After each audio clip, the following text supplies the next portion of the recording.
5वें पारे में 8 अहम बातें बयान की गई हैं। ये बातें हमारे घर, मुआशरा और ईमान के लिए बहुत अहम है। नंबर 1, खानादारी की तदाबीर। नंबर 2, अदल और एहसान। नंबर 3, जिहाद की तरगीब। नंबर 4, मुनाफिकीन की मजम्मत। नंबर 5, कत्ल की सजाएं। नंबर 6, हिजरत और सलातुल खौफ। नंबर 7, एक मुनाफिक चोर का किस्सा। नंबर 8, सीधे रास्ते पर चलने की तरगीब।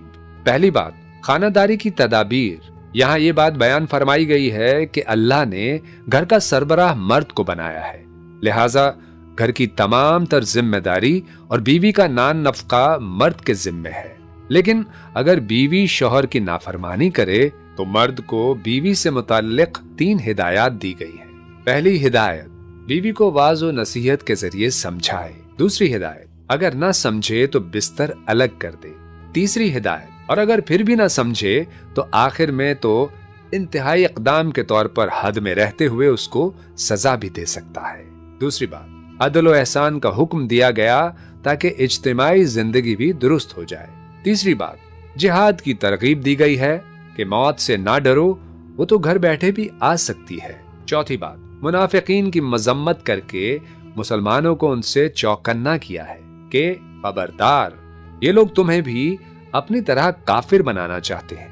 पांचवी बात, कत्ल की सजाएं बयान करते हुए बड़ा सख्त लहजा इस्तेमाल किया गया है कि मुसलमान को जानबूझकर कत्ल करने वाला हमेशा जहन्नम में जलेगा। छठी बात, हिजरत और सलातुल खौफ कि जिहाद के लिए हिजरत भी करनी पड़ती है, लिहाजा जिहाद और हिजरत में नमाज पढ़ते वक्त दुश्मन का खौफ होता है, इसलिए सलातुल खौफ बयान हुई। सातवीं बात, एक मुनाफिक चोर का किस्सा। एक शख्स जो बज़ाहिर मुसलमान मगर दर हकीकत मुनाफिक था, उसने चोरी की और इल्जाम एक यहूदी पर लगा दिया। रसूलुल्लाह सल्लल्लाहु अलैहि वसल्लम तक ये वाकया पहुंचा।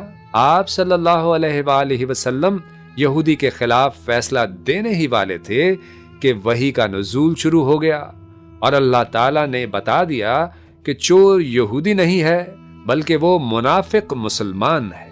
चनांचे वो चोर मक्का भाग गया और खुला काफिर बन गया।